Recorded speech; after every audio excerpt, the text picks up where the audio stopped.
안녕하세요. 오랜만에 날선입니다. 오랜만이죠? 예. 오늘의 주제, 돈은 죽었다입니다. 여러분도 아시다시피 경제에는 파도라는 것이 있죠. 상승하고 내려가고 상승하고 내려가는 이런 시장의 파도를 따라서 금리도 상승했다가 내려갔다가 합니다. 오늘의 주제는 이 금리와 밀접하게 관련이 되어 있습니다. 금리라는 것은 다른 자산과 비교했을 때 돈의 가치라 볼 수 있습니다. 여기서 다른 자산이라는 것은 외화도 포함입니다. 그래서 환율 문제를 이야기하지 않기 위해 금리는 세계의 흐름이라는 게 있죠. 거기서 벗어나는 국가들은 뭔가 문제가 있는 겁니다. 각설하고 금리는 돈의 가치라고 해두죠. 아주 간단하게 예를 들어보겠습니다. 금리가 오르면 통상적으로 사람들은 돈으로 자산의 형태로 옮겨 저축을 합니다. 왜냐면 은행이 망한다라는 작은 리스크를 배제하면 안정적으로 수익을 얻을 수 있기 때문이죠. 그래서 부동산이나 주식에 투자하기보다는 저축을 하는 것을 선호하게 됩니다. 하지만 고금리 기조에서는 기업의 수익성이 저하되기 마련이죠. 공격적인 투자도 힘들고 빚을 지는 것을 꺼리게 합니다. 왜냐하면 이자를 많이 내야 하거든요. 은행은 빚을 지워서 예금과 대출 간의 차이, 즉 예대 마진으로 돈을 버는데 대출이 끊긴다. 그럼 예금금리 크게 못 주죠. 내려갑니다. 그럼 은행이 망하겠죠. 그럼 예금금리를 올리고 기준금리를 올려서 은행이 망하는 최악의 상황을 방지해야겠죠. 이렇게 보통 시장의 파도가 형성이 되는 겁니다. 9월 말까지 중지라고 하는 것도 있는데 이게 대출 상환 유예 끝나는 날입니다. 그러니까 상환 유예하면 돈이 안 돈다, 답 없다, 은행 망한다 라는 겁니다. 근데 정부는 계속 유예를 연장할 것 같습니다. 그럼 이제 은행 파산이라는 초유의 사태를 맞이할지도 모릅니다. 대출 상환 유예 금액이 100조를 넘었습니다. 물론 모든 채권이 불량 채권이다 라는 것은 아니지만 규모가 정말이지 웃음이 나오죠. 이런 리스크가 올라가면 환율은 전국민 벼락거지 대환장 똥꼬쇼 되는 거죠. 자, 각설하고 반대로 금리가 내려가면 사람들은 투자를 합니다. 은행에 맡겨놓는 것보다 더 큰 수익을 기대할 수가 있기 때문이죠. 재밌는 것은 금리를 올리고 내리는데 대중은 큰 관심이 없다는 겁니다. 다른 사람들 말을 듣고 뉴스를 보고 투자하는 사람들은 늘 있어왔죠. 대다수예요. 이 아주 간단한 사이클만 알고 레버리지나 인버스에만 투자해도 수익은 안정적일 텐데 말이죠. 그런데 금리라는 게 사실상 마이너스대에 들어왔습니다. 이게 무슨 말이냐? 이자가 물가 상승률을 못 따라잡는다 이겁니다. 자산이 아닙니다. 생활물가입니다. 왜냐면 통화량을 너무 많이 풀어놔서 돈의 가치가 떨어졌거든요. 그럼 통화량을 왜 늘렸냐?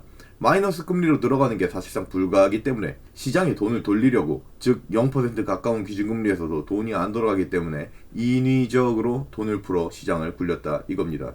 여러분, 미국 금리 그래프를 보여드리죠. 한국 금리 그래프도 별반 다르지 않습니다. 똥창이 박혀서 통화량 증가로 근근히 버티고 있는 면에서요. 파도같이 생겼죠. 근데 다음 웨이브가 생성이 가능할 것 같습니까? 저 웨이브는 죽은 파도의 웨이브입니다. 금리가 바닥에 처박혔다라는 것은 돈이 가치를 잃었다라는 것과 상통하는 겁니다. 이제 그 죽은 화폐의 자리를 새 화폐가 대신 들어오는 화폐 개혁이 일어날 차례라는 거죠. 돈이 죽은 겁니다. 양적완화 추경이라는 산소 호흡기를 떼면 바로 죽습니다. 근데 지금 이것도 이젠 생활물가 상승이라는 긴급 신호가 띠거리면서 울리고 있다 이겁니다. 심지어 금리를 올려야만 하는 타이밍이 왔다 이겁니다. 우린 지금 장례를 치를 준비를 해야 합니다. 그리고 새 화폐는 새 사회를 가져오기 마련이죠. 화폐가 생기고 인간은 상업을 하기 시작했고, 금속 화폐로 인해 도시와 국가가 생기고 왕정이 시작됐으며, 종이 화폐는 왕정을 죽이고 민주주의를 갖고 왔습니다. 자, 디지털 화폐는 어떤 세상을 갖고 올까요? 그것도 우리 나름대로 생각해봐야 할 것입니다.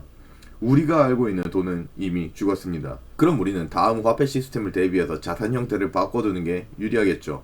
하나밖에 모르는 사람들은 돈으로 갖고 있는 게 손해다 해서 주식, 부동산으로 몰렸습니다. 자, 여기서 간과한 점, 넘쳐나는 유동성으로 인해 가장 수혜를 많이 본 종목, 즉 버블이 많이 낀 종목이 주식과 부동산이라는 겁니다.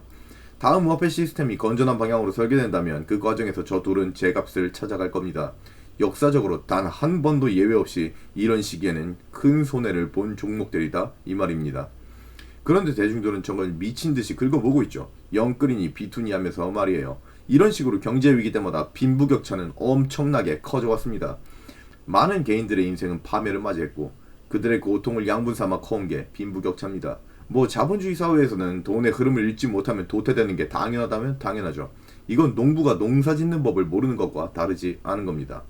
정말 아이러니하지 않습니까? 지금도 많은 사람들이 돈을 버는 수단에 대해서는 엄청나게 공부합니다. 10년도, 20년도 아깝지 않다는 듯 공부에만 매달리며 대기업에 들어가고 공무원이 되고 의사, 검사, 판사가 되려고 혈안이죠. 하지만 돈 그 자체에 대해서 고민하는 사람은 그렇게 많이 보지 못했습니다. 여러분도 지금 세태를 보면 깨닫듯 인생은 노력보다 방향성이 중요합니다. 앞으로 10m만 가면 될 것을 반대 방향으로 뛰면 지구 한 바퀴를 돌아야 되는 거죠. 오늘 영상 재미있게 시청하셨다면 주변에 공유 부탁드립니다. 감사합니다. 오늘은 여기까지. 빠잉. 시청해 감사드립니다. 여러분의 좋아요, 댓글, 구독, 좋은 영상으로 보답드리겠습니다.